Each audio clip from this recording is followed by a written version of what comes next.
তাহলে আমরা পড়বো ভার্টাইগো। হ্যাঁ, তিনটা জিনিস আছে, তিনটা বেশি বড় না, ছোট ছোট জিনিস, বেশি সময় লাগবে না। তাহলে এখন একটু দেরি হয়ে গেছে, নামাজ পড়ে আসেন। নামাজ পড়বো, এইটা শেষ করে নামাজ পড়তে যাবো। এটা 10 মিনিট লাগবে, আর সময় আছে 10 মিনিট। তাহলে ভার্টাইগো মানে হচ্ছে মাথা ঘোরানো। হ্যাঁ, মাথা ঘোরানো বলতে একটা হইতে পারে যে হ্যাঁ, রোগী বলবো আমি নিজে ঘুরতেছি। আরেকটা হইতে পারে যে গোটা দুনিয়াটা চারপাশের পরিবেশ ঘুরতেছে, এই হতে পারে এরকম। ঠিক আছে, তো এখানে একটা আছে হেডেক, হেডেকে আবার ভার্টিগো লিখছে। হেডেক আলাদা জিনিস, ভার্টিগো আলাদা। ভার্টিগো মানে হচ্ছে মাথা ঘুরানো, মানে তাহলে মাথা ঘুরানোর আমরা কারণগুলোর মধ্যে আমরা যখন কান পড়ছিলাম, কানের আমি একটা মেকানিজম আমরা পড়ছি যে কান দিয়ে আমরা শুনি। 1 2 নম্বর কথা হচ্ছে যে কান আমাদের ভারসাম্য রক্ষা করে, মানে চলার সময় যে ভারসাম্য রক্ষা করা সেটা কিন্তু করে হচ্ছে কান। কানের একটা ভূমিকা আছে। তো এই কানের কারণে আমাদের স্টেবিলিটিটা নষ্ট হয় ব্রেনের, এই জন্য দেখা যায় যে মাথা ঘুরে। মাথা ঘুরাইলে কিন্তু মানুষ স্টেবল থাকে না সাধারণত, যেটা হয় যে সে দাঁড়াইতে পারে না বা বসে থাকতে পারে না। তো এই জিনিসগুলো কানের সমস্যার কারণে হতে পারে। এক এক নাম্বার হচ্ছে তাহলে আমাদের কানের ভিতরে এয়ারে যদি কোনো সমস্যা থাকে, যেটাকে আমরা বলি ভেস্টিবুলার সিস্টেম,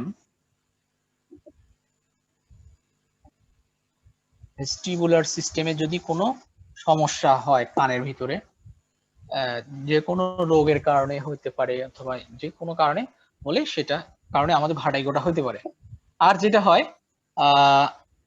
হাইপার টেনশনের কারণে হতে পারে, মানে প্রেসার বেড়ে গেলেও মাথা ঘুরতে পারে, আবার প্রেসার কমে গেলেও মাথা ঘুরতে পারে।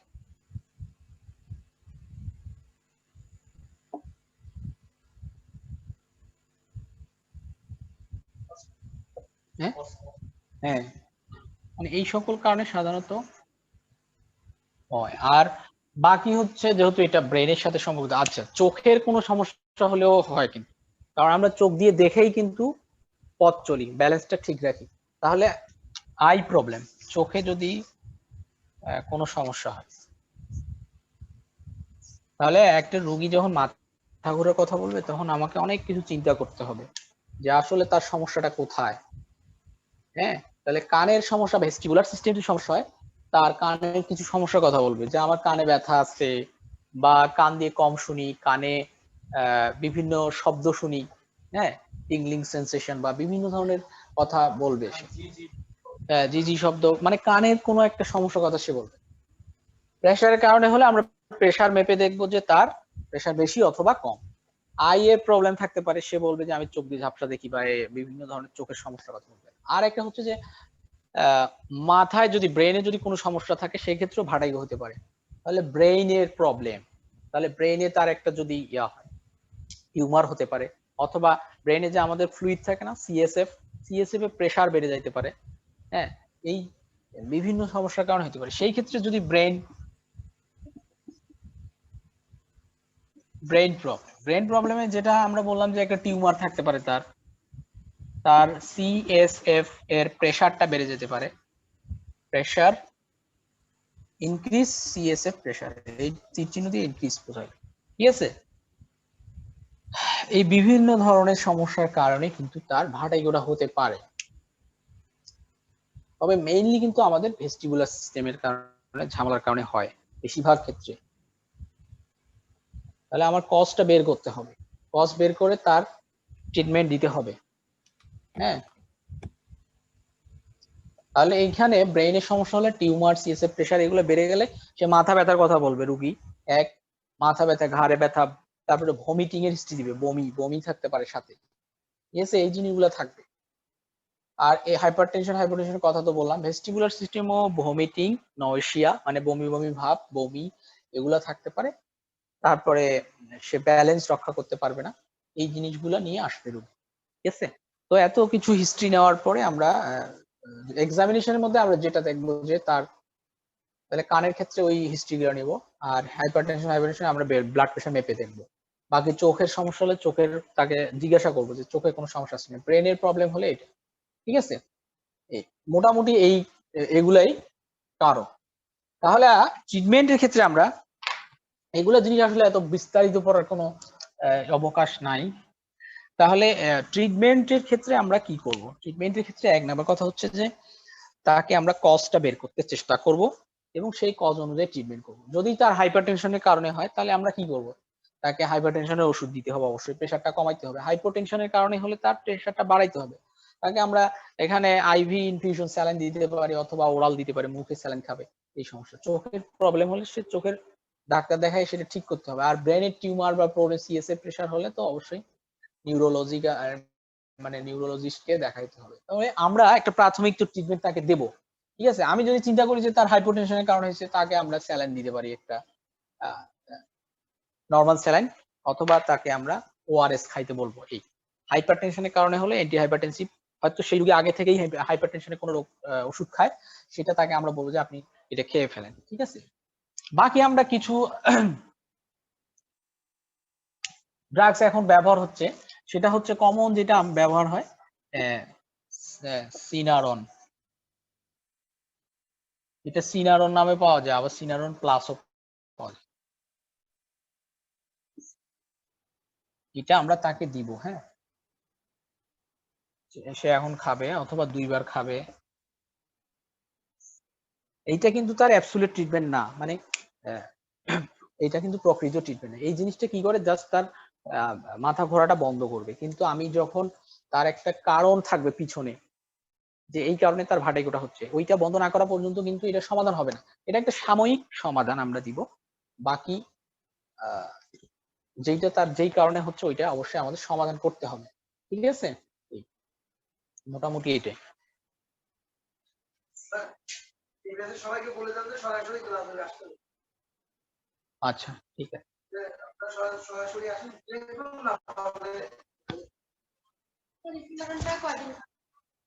এটা ধরেন 5 দিন খাবে, বা তার বন্ধ হয়ে গেলে আর খাবে না, মাথা ঘোরা বন্ধ হলে আর খাবে না। কিন্তু আমি যেটা বললাম এটা কিন্তু আসল ট্রিটমেন্ট না, এটা একটা সাময়িক আমরা দিব। বাকি তার কারণ খুঁজে, যেমন হাইপার টেনশন থাকলে সেটা ট্রিটমেন্ট করবো, হাইপোটেনশন থাকলে সেটা ট্রিটমেন্ট করবো, করলেই সে এমনি এমনি ঠিক হয়ে যাবে। ঠিক আছে, আচ্ছা।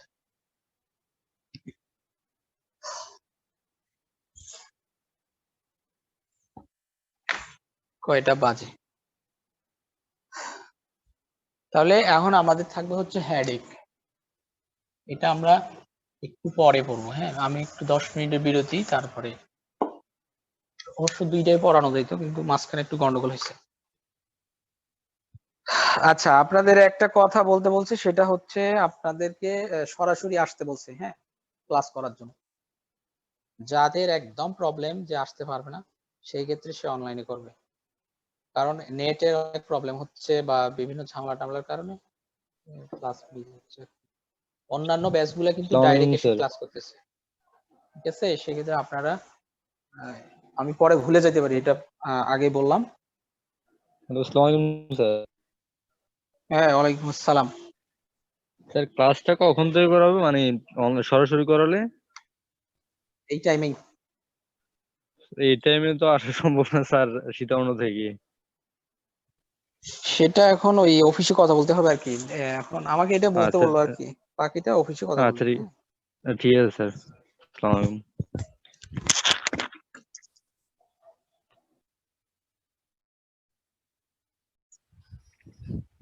আচ্ছা, ঠিক আছে। তাহলে আমরা পড়তেছি হেডেক। হেডেক মানে হচ্ছে মাথা ব্যথা। ঠিক আছে, আর একটু আগে পড়ছি মাথা ঘোরা। তাহলে মাথা ব্যথা যেটা হয়, আমাদের অনেক ধরনের মাথা ব্যথা আছে বা হেডেক আছে। তো তার ভিতরে এই দুইটাই কিন্তু আমরা মেনলি, বেশিরভাগ মানুষের এই দুইটা হয় এবং এই দুইটাই আমরা ফেস করব। তো এই দুইটা সম্পর্কে আমরা পড়বো। তো টেনশন হেডেক যেটা, এটা মেইনলি টেনশন বা এই ধরনের অ্যাংজাইটি, এই জিনিসগুলোর কারণেই হয়। তাহলে এটা একটা ক্যারেক্টারিস্টিক্স আছে, বৈশিষ্ট্য আছে কি ধরনের হয়। এটা সাধারণত বাইল্যাটারাল। বাইল্যাটারাল কথাটার অর্থ হচ্ছে দুই দিকেই, মানে মাথার দুই দিকেই হয়, এবং এটা শুরু হয় পিছনের দিক থেকে, অক্সিপিটাল রিজন থেকে শুরু হয়ে সামনের দিকে আসে। তো মনে হয় যে একটা ব্যান্ড, মানে একটা ব্যান্ড আমার মাথাটাকে চিপে রাখছে, ব্যান্ডের মতো মানে চাপ দিয়ে রাখছে এইরকম লাগবে, তাহলে পিছন দিক থেকে যখন সামনে আসে দুই দিকেই তখন আমার এখানে ব্যান্ডের মতো ফিল হবে। আচ্ছা, আরেকটা হচ্ছে ইউনিল্যাটারাল। কে কথা বলে?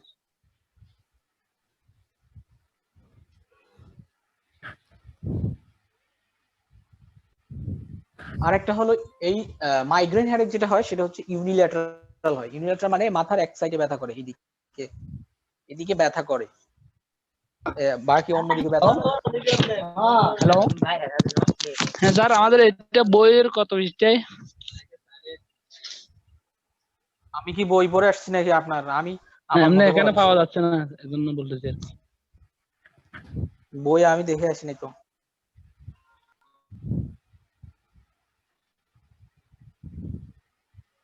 দেখেন পাইয়া যাবেন, দেখেন না, হেডেক দেখেন, হেডেক খুঁজলে হয়ে যাবে। আচ্ছা, মাইগ্রেন হেডেকটা হলো ইউনিল্যাটারাল, ঠিক আছে?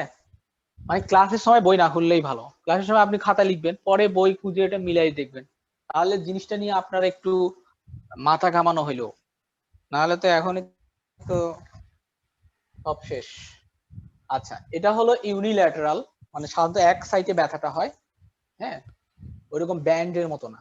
আচ্ছা, সিভিয়ারিটি মানে হচ্ছে তীব্রতাটা কিরকম। টেনশন হেডেক যেগুলা সেগুলো অত বেশি হয় না, একটা হালকা হালকা ব্যথা থাকে, চাপ ব্রেনের মধ্যে মনে হয় একটা চাপ আছে, হ্যাঁ, এবং এই চাপটা ফিল হয়, এবং সেটা অনেক দিন থাকতে পারে, 4-5 দিন, এক সপ্তাহ ধরে আছে।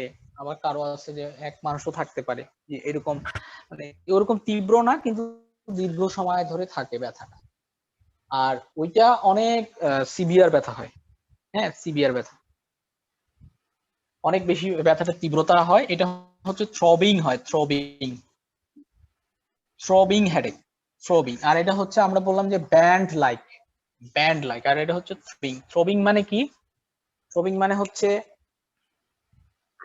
এই যে কি বলবো এটাকে, একটা ব্যথা হয় না যে এই একটা মনে হয় টিপ করে একটা ব্যথা হলো আবার চলে গেল, আবার চলে গেল, এরকম হয় না? মানে মনে হয় একটা ওই থ্রোবিং মানে হচ্ছে হাতুড়ের বাড়ি দেওয়ার মতো, মানে হাতুড় বাড়ি দিল আবার চলে গেল, আবার বাড়ি দিল। স্যার এটা সোবিং না থ্রোবিং? থ্রোবিং, থ্রোবিং, THROBING, থ্রোবিং, সোবিং বলতেছেন? থ্রোবিং, হ্যাঁ, ডিউরেশনের মধ্যে এটা বললাম। আর আচ্ছা, এইটা। আর এখন আমরা আসি যে এদের কিছু মানে এই হেডেক গুলো হওয়ার পিছনে বা শুরু হওয়ার আগে কিছু ঘটনা ঘটে। এইখানে যেটা ঘটবে সেটা হচ্ছে রুগীর একটা টেনশন থাকবে, হ্যাঁ, টেনশন থাকবে, অ্যাংজাইটি থাকবে, মানে রোগী কিছু নিয়ে প্যারেশান থাকবে কোনো একটা বিষয় নিয়ে, এইটা। আর এইখানে আমাদের কিছু জিনিস থাকে অ্যাগ্রাভেটেড ফ্যাক্টর, মানে এই জিনিসগুলোকে বলা হয় অরা, অরা, অরা। এইটা টেনশন হেডেকে থাকে না, অরাটা। অরাটা কি? এই যখন তার ব্যথাটা শুরু, যাদের এই ব্যথাগুলো হয় তারা সাধারণত বুঝতে পারে যে আমার একটু পরে ব্যথা উঠবে। সে কিভাবে বুঝতে পারে? সে এই অরা জিনিসগুলো দেখে, যখন দেখে। তাহলে অরাটা কি? এক নাম্বার কথা হচ্ছে যে সে কিছু ফটোফোবিয়া, ফটোফোবিয়া মানে ওই চোখের সামনে হয়তো ঝাপসা ঝাপসা দেখবে বা জিগজ্যাগ কোনো লাইন দেখবে, এই ধরনের জিনিসগুলো দেখবে।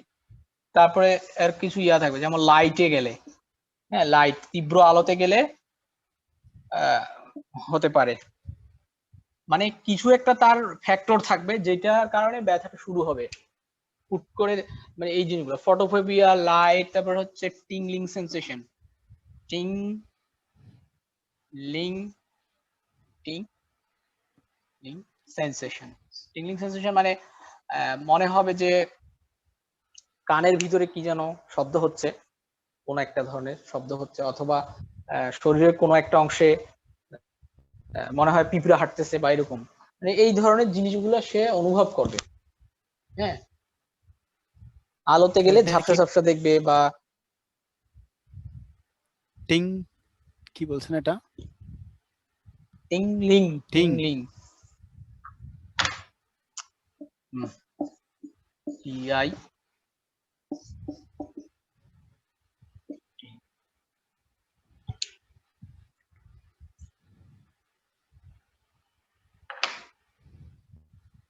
তাহলে এই মাইগ্রেন হেডেকের আগে এই জিনিসগুলো সে অবশ্য অনুভব করবে, যে লাইটে তীব্র আলোতে গেলে, তারপরে হচ্ছে রোদে গেলে ঝাপসা ঝাপসা দেখবে, তারপরে চোখের সামনে বিভিন্ন জিগজ্যাগ লাইন টাইন দেখবে, হ্যাঁ, বিভিন্ন আলো দেখবে, শরীরের বিভিন্ন অংশ বা কানের মধ্যে বিভিন্ন শব্দ হবে, শরীরের বিভিন্ন অংশে টিংলিং সেন্সেশন হবে, মনে হয় পিঁপড়া কামড়াতেছে অথবা কিছু একটা হাঁটতেছে শরীরের একটা অংশ দিয়ে, এই জিনিসগুলো সে অনুভব করবে। তারপরেই তার একটা ইউনিল্যাটারাল একটা তীব্র একটা ব্যথা শুরু হবে, ঠিক আছে? এই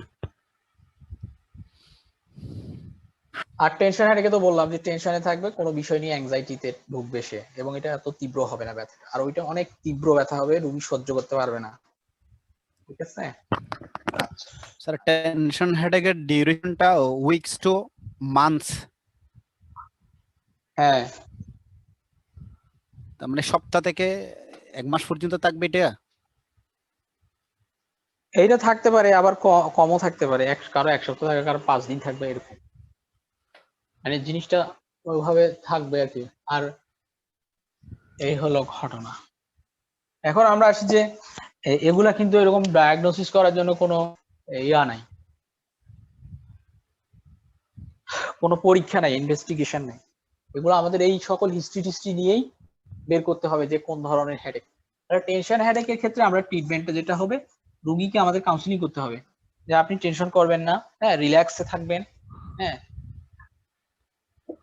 কিছু কাউন্সিলিং করতে হবে, টেনশন করা যাবে না, হ্যাঁ, রিল্যাক্সে থাকবে, বা যেই বিষয় নিয়ে তার টেনশন হচ্ছে ওইটা থেকে দূরে থাকার চেষ্টা করবে।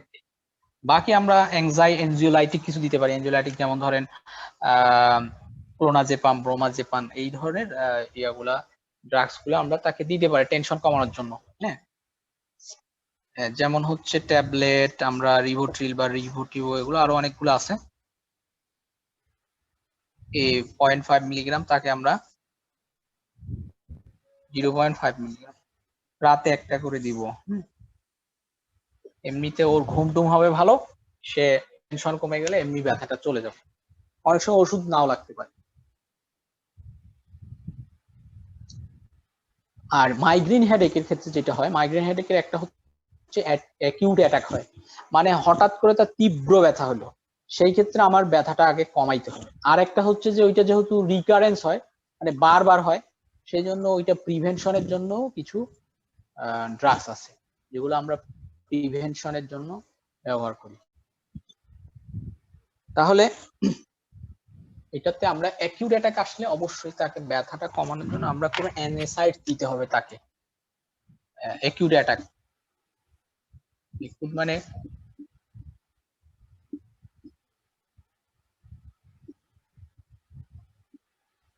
এইখানে আমরা তাকে অবশ্যই একটা এনএসাইডস দিব, যেমন ধরেন আমরা ন্যাপ্রোক্সেন দিতে পারি, ডিনোভো দিতে পারি, বা ন্যাপ্রোসিন,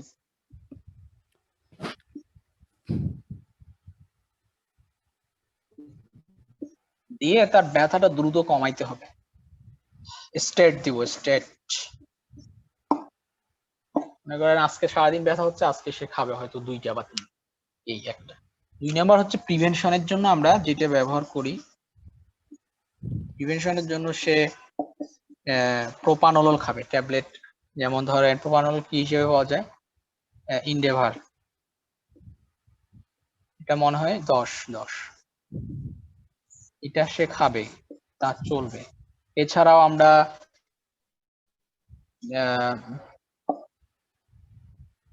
ইয়া ব্যবহার করি ট্যাবলেট, অ্যামিট্রিপ্টালিন যেগুলো, হ্যাঁ, অ্যামিলিন বা ট্রিপটিন, এগুলা সে চালাইতে পারে, এটা প্রিভেনশনের জন্য, মানে যেন ব্যথাটা না ওঠে। আর বাকি যদি ব্যথা উঠে যায় তাহলে সেই ক্ষেত্রে আমাদের ওই অ্যাকিউট অ্যাটাকটা বন্ধ করার জন্য এটা হবে। লেখাগুলো বেশি ছোট হচ্ছে, এগুলো এত দূরে দেখা যাচ্ছে না। হ্যালো স্যার, স্যার বলছি স্যার, হ্যাঁ, এই যে আরএক্স লেখছেন, আরএক্স বলতে কি বোঝাচ্ছেন স্যার? আরএক্স মানে ট্রিটমেন্ট, এটা একটা সাইন আর কি। হ্যাঁ, আচ্ছা স্যার ঠিক ট্যাবলেটটা আছে, তাহলে নেফ্রোক্সিন, টেনশন হেডেকে আমরা কি করব? ওই নেফ্রোক্সিন। ন্যাপ্রোক্সেন আছে না, ন্যাপ্রোক্সেনের, হ্যাঁ ন্যাপ্রোসিন, TRYPTIN, ট্রিপটিন। কাউন্সিলিং করব। 2 নাম্বারে একটা তাকে এনজিওলাইটিক দিব। এনজিওলাইটিক মানে কি, যারা টেনশন কমায়, অ্যাংজাইটি কমায়, এই ধরনের একটা ড্রাগস থাকে আমরা, এই তো টেনশন। আর মাইগ্রেন হেডেকে আমরা বললাম যে অ্যাকিউট অ্যাটাকে আমরা একটা এনএসাইডস ব্যবহার করব, এনএসাইডস, ন্যাপ্রোক্সেন বা আরো যেগুলো আছে, আইবুপ্রোফেন, এই ধরনের। আর প্রিভেনশনের জন্য আমরা সাধারণত ইন্ডেভার ব্যবহার করি, অথবা অ্যামিলিন, ট্রিপটিন, এই ধরনের ড্রাগস গুলো সে খাইতে থাকবে। এটা হচ্ছে প্রিভেনশন, মানে যাতে না হয়। তারপরও অনেক সময় হয়, বলে তো অ্যাকিউট অ্যাটাকের আমরা ট্রিটমেন্টে চলে যাব। ঠিক আছে, স্যার নেপ্রোসিনটা কয়বার বাকি রুগীকে কাউন্সিলিং স্ট্রেট লিখে দিচ্ছি তো, সাথে সাথে খাবে, যদি না কমে পরে আবার খাবে, মানে সেটা তো দিনে 3 বার খাওয়া যাবে, সমস্যা নেই। কমে গেলে ওইটা বন্ধ করে দিবে, বন্ধ করে দিয়ে সে আবার প্রিভেন্টিভ থেরাপিতে চলে যাবে। হুম, তারপরে একদম আমরা শেষেরটা কি লিখছেন? অ্যামিলিন বা ট্রিপটিন। রুগীকে আরো কিছু কাউন্সিলিং করতে হবে, যেমন আপনি আলোতে, মানে রোদে যাবেন না, তীব্র আলোতে যাবেন না, এই জিনিসগুলো বলতে হবে।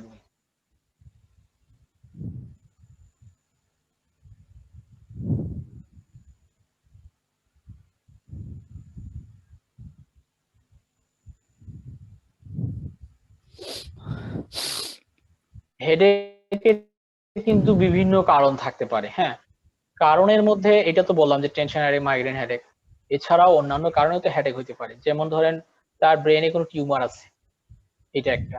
তারপরে আমরা বললাম যে সিএসএফ এর প্রেসার বেড়ে গেলেও হেডেক হতে পারে। হ্যাঁ,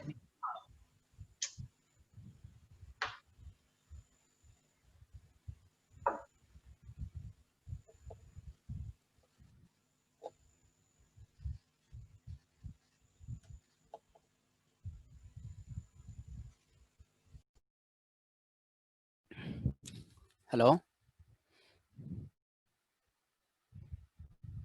হ্যালো,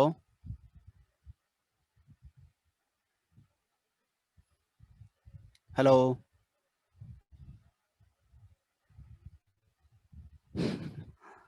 হ্যালো,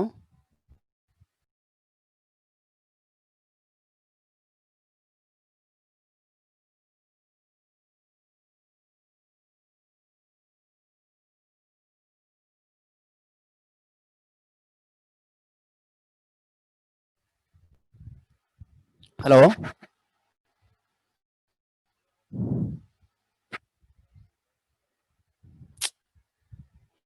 কথাগুলো উনি মিউট করে দিছে। স্যার বাল। হ্যালো, হ্যাঁ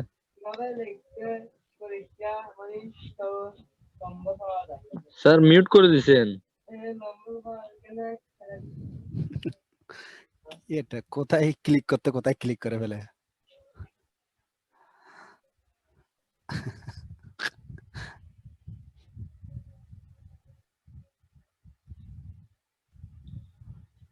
হ্যালো,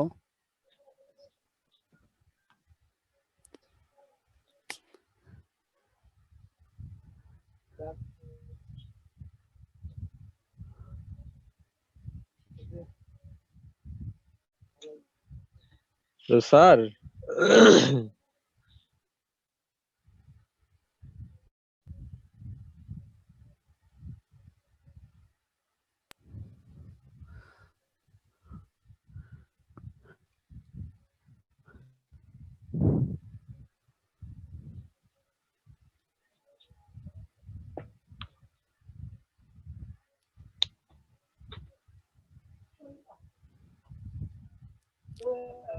হ্যালো,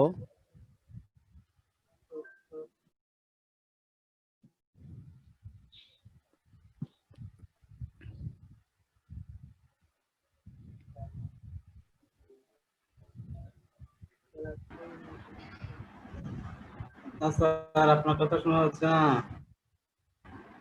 আপনার কথা শোনা যাচ্ছে না স্যার।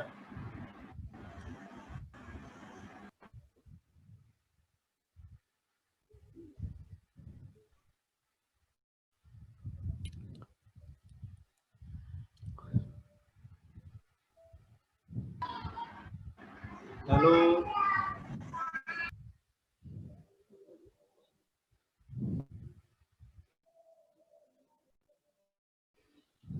হ্যালো, কি আরে হ্যালো স্যার। স্যার না স্যার, কথা শোনা যাচ্ছে না। ভাই বাইরে কেউ শোনা একজন যাবে না, আপনারা এসগিয়া করেন, এসএমএস অফিসে করেন। কল দেন না একজন, অফিসে কল দিলে ঠিক করে দিবে।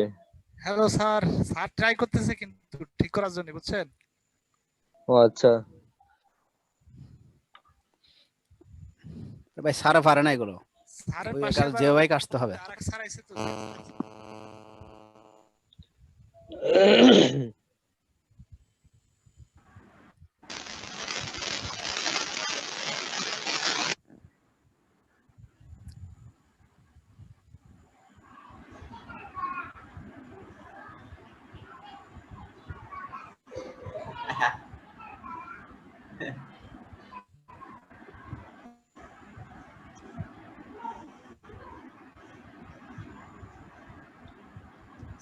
এদিকে মাইগ্রেন শুরু হয়ে গেল।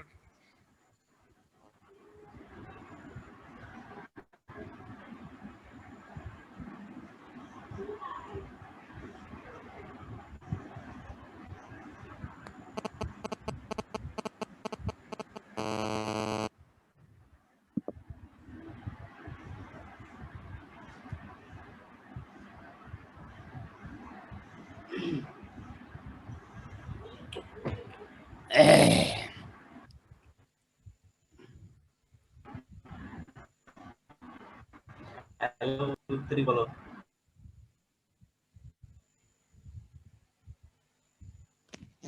অফিসের নাম্বার তো রিং ধরে না।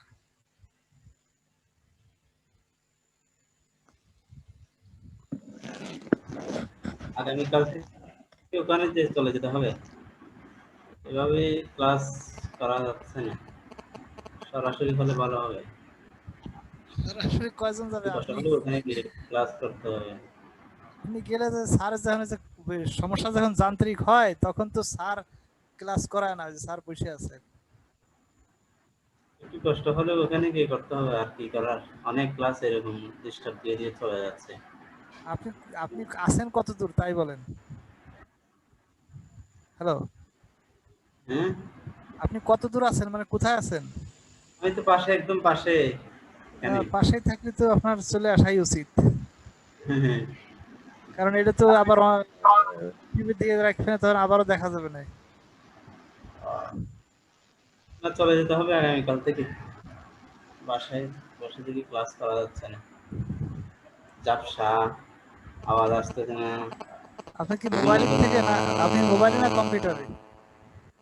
ল্যাপটপ আছে, ল্যাপটপে দেখতেছি। ওয়াইফাই কানেকশনে?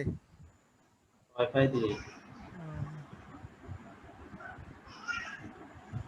এবং স্লো, ঝাপসা, বিভিন্ন ধরনের সমস্যা। ক্লাস কমপ্লিট সম্পূর্ণ বোঝা যাচ্ছে না। আমি তো স্যারের নাম্বারও কল দিচ্ছি, অফিসের নাম্বারও কল দিই, কোনোটাই ধরে না, সাইলেন্ট করে রাখছে। বলছি আর কি আজকে।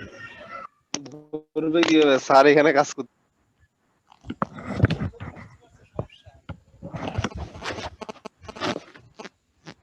কয়টা ক্লাস আছে? আর দুই তিনটা, বেশি ক্লাস নেই মনে হয়। 11টা চলে যাচ্ছে। শফিকুল ইসলাম লেখছে।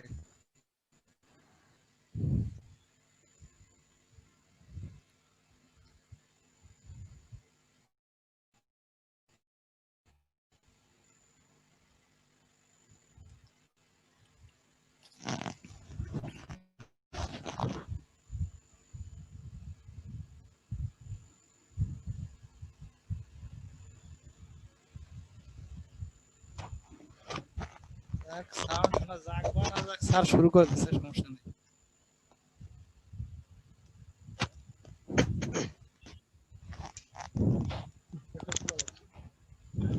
যাচ্ছে, কিন্তু ওরা স্যার এখন শোনা যাচ্ছে আপনার কথা?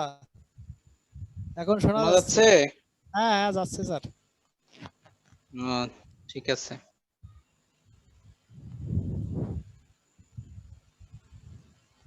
হ্যালো, হ্যাঁ স্যার বলেন। ঠিক আছে। Okay sir. ঝামেলা ঝামেলা, তাড়াতাড়ি শেষ করি, না হলে ঝামেলা হয়ে যাচ্ছে। তাহলে টুথ এক, টুথ এক, এক মানে হচ্ছে ব্যথা, টুথ মানে দাঁত, দাঁতে ব্যথা, দাঁতে ব্যথা হলে সেটাকে আমরা টুথ এক। ঠিক আছে। তো দাঁতে ব্যথা তো অনেক কারণে হতে পারে।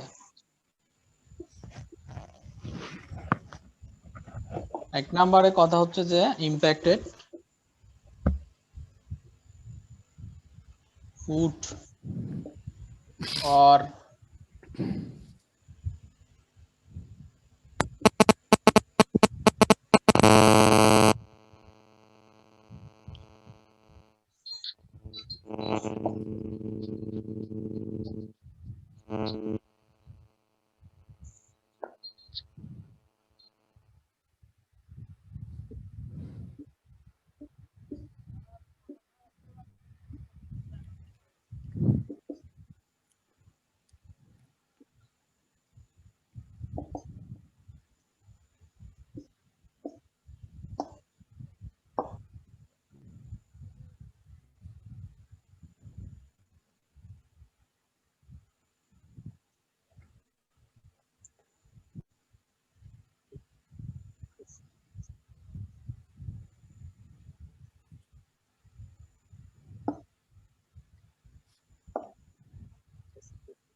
তাহলে দাঁতে ব্যথা কিন্তু অনেক কারণ থাকতে পারে। একটা হচ্ছে যে দাঁতের যদি ভিতরে মানে দাঁত, দুই দাঁতের মাঝখানে যদি ফুট আটকে যায় কোনো, হ্যাঁ আটকে থাকে, সেটা থেকে ব্যথা হইতে পারে। ফরেন বডি হইতে পারে সেটা। আচ্ছা, ডেন্টাল কেরিস মানে দাঁত ক্ষয় যায় অনেক সময়। তো এটার প্রথম লক্ষণ হচ্ছে যে পানি খেলে, ঠান্ডা পানি খেলে ধরবে, হ্যাঁ দাঁত ক্ষয় গেলে। আস্তে আস্তে ক্ষয় যেতে যেতে এটা অনেক সময় ভিতরে যায়, হ্যাঁ রুট রুট পর্যন্ত যেতে পারে। আর হচ্ছে আমাদের আনহাইজিনিক যদি ওরাল ক্যাভিটি হয়, আনহাইজিনিক। আপনারা একটু মুট করে তারপর লেখেন, আপনাদের ওই যে হাসি কাশি এগুলো সব আমাদেরকে শুনতে হয়, বুঝতে পারছেন? যখন কথা বলবেন তখন ইয়া করে কথা বলেন।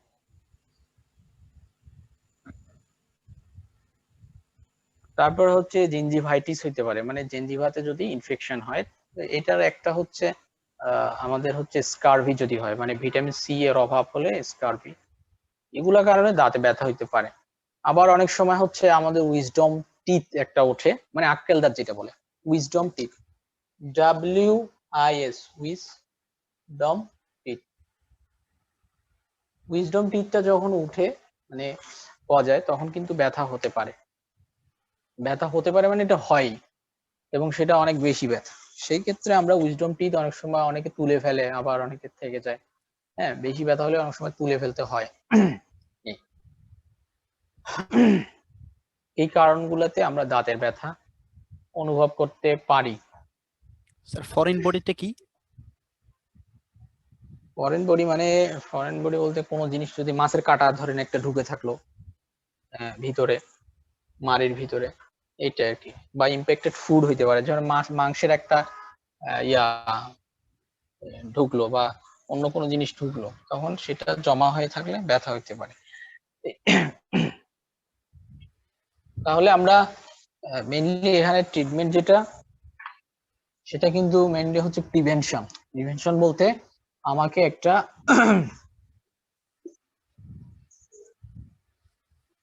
একটা হাইজিনিক ওরাল ক্যাভিটি মেনটেন করতে হবে। হাইজিনিক মানে পরিষ্কার পরিচ্ছন্ন। সেই জন্য আমাদেরকে যে ব্রাশ করতে হবে, রেগুলার ব্রাশ করতে হবে রাতে এবং সকালে নাস্তার পরে। এটা একটা। 2 নম্বর কথা হচ্ছে যে ব্রাশ করলে কিন্তু মোটামুটি অনেকগুলো সমস্যার সমাধান হচ্ছে। যেমন আমার ইম্প্যাক্টেড যদি ফুড থাকে বা ফরেন বডি থাকে, এগুলো আমার বের হয়ে গেল। 2 নম্বর কথা হচ্ছে ব্যথা অনেক সময় হয়, সেটার জন্য প্রথম যেটা রিমিডি মানে প্রথম যেটা সেটা হচ্ছে আমরা লবণ পানি দিয়ে গড়গড়া করতে পারি। লবণ প্লাস গরম পানি, কুসুম গরম পানি, এটা অনেকটা রিলিফ দেয়।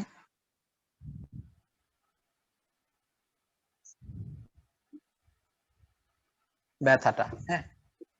2 নাম্বার হচ্ছে আমরা কোনো একটা অ্যানেসাইড ব্যবহার করতে পারি। সাধারণত ইটোরিক অক্সিব বা ইটোরিক্স এই এই এই জিনিসটা বেশি ব্যবহার করা হয় দাঁতের ব্যথায়। এটা আমরা তাকে দিতে পারি ব্যথার জন্য। কিন্তু বাকি কিন্তু ঘটনা হচ্ছে যে তার কারণটা বের করে তাকে ট্রিটমেন্ট করতে হবে। যেমন যদি কারো ডেন্টাল ক্যারিজ থাকে, মানে দাঁত ক্ষয় গেছে, সেক্ষেত্রে তাকে অবশ্যই ডেন্টিস্টকে দেখাইতে হবে। দেখে যদি সেটা বেশি গর্ত হয় সেটা ফিলিং করে নিবে, বা রুট পর্যন্ত গেলে সেটা রুট ক্যানাইন করে নিতে হবে। হ্যাঁ। আবার যদি পুরো দাঁত নষ্ট হয়ে যায়, পোকায় খেয়ে ফেলে বা সামথিং, সেই ক্ষেত্রে হলে ওটা তুলে ফেলতে হবে। আর উইজডম টিথের কথা যেটা বললাম, উইজডম টিথ অনেক সময় ওঠার পরে ব্যথাটা চলে যায়।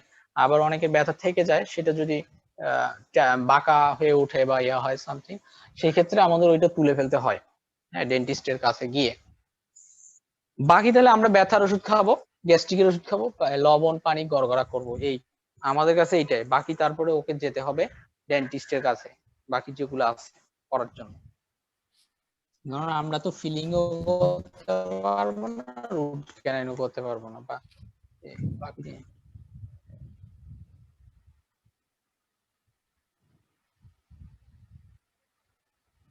মোটামুটি এই 3টা জিনিসই আজকে ছিল। ছোট ছোট জিনিস, কিন্তু আমাদের সময়। Sir, hello sir. স্যার বলেন। হ্যাঁ বলেন। বলছি যে স্যার, ওই দাঁতে রক্ত যখন আসে তখন সেই ক্ষেত্রে ব্রাশ করতে গেলে রক্ত আসে, এই ক্ষেত্রে কি ব্যবস্থা নিয়ে যেতে পারে? ব্লাড। এটা তো বিভিন্ন কারণে হইতে পারে। ধরেন আপনার যদি স্কারবি থাকে বা মারি যদি হয়, সেক্ষেত্রে রক্ত আসতে পারে। এটা কারণ দেখতে হবে, দেখে তারপরে ট্রিটমেন্টটা করতে হবে। স্যার ইটোরিকক্সিবটা কি দিনে 2 বার খাওয়া যায়? বেশি ব্যথা হলে 2 বার খাবে, না হলে 1 বার খাবে। এগুলো এনএস তো বেশি না হওয়া ভালো, আর আলসারের সম্ভাবনা আছে পেটে। স্যার 2বার যে স্যার মেইন এটা তো কত হচ্ছে এই যে স্যার 2টা এমজি তো এমজি মনে হয় কত এটা 90-120 আছে আর স্যার। আচ্ছা আচ্ছা, সেটা ব্যথার তীব্রতা অনুযায়ী নির্ভর করবে। ঠিক আছে, কম ব্যথা হলে তো আমরা বেশি দিব না। দীর্ঘদিন ধরে খাওয়া যাবে স্যার, মানে দিন। হ্যাঁ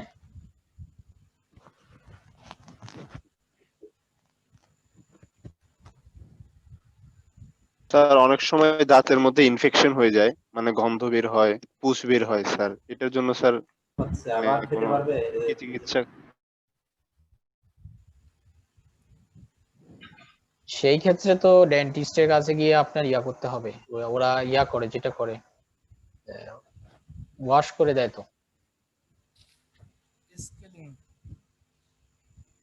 স্কেলিং বলে নাকি, স্কেলিং করে, হ্যাঁ, এটা হ্যাঁ। স্কেলিং করে দিতে হবে। জিঞ্জিভাইটিস কি ব্যবস্থা নিতে পারে স্যার? জেনজিভাইটিস আমরা পড়াইছিলাম প্রথম ক্লাস নাকি দ্বিতীয় ক্লাসে, জেনজিভাইটিস ছিল। স্যার এই ক্ষেত্রে স্যার কোনো অ্যান্টিবায়োটিক দেওয়া যায় কিনা?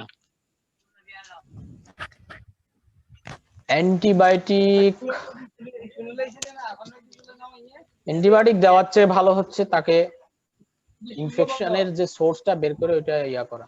সেটা যদি ডেন্টিস্ট মনে করে যে আমি অ্যান্টিবায়োটিক একটা চালু করব পরিষ্কার করার পর, তাহলে সে করবে। কারণ অ্যান্টিবায়োটিক যেখানে পুঁজ থাকে সেখানে বা যেখানে যেতে পারে না, ওই পুঁজ যতক্ষণ পর্যন্ত পরিষ্কার হবে না ওখানে অ্যান্টিবায়োটিক যেতে পারবে না। কারণ অ্যান্টিবায়োটিকটা যাবে কিসের মাধ্যমে? রক্তের মাধ্যমে তো যাবে। তো যেখানে পুঁজ আছে ওখানে তো আর রক্তনালিকা নাই, রক্তনালিকা টিস্যু সব পচে গেছে, তাহলে আমার অ্যান্টিবায়োটিক দিয়ে লাভ কি হবে? এই জন্য যেগুলো ফোড়াটোরা হয়, অ্যাবসেস হয়, এগুলো আগে ড্রেন করে ফেলতে হয়। ড্রেন মানে পুঁজ বের করে তারপরে অ্যান্টিবায়োটিক দেন, এটা বেটার।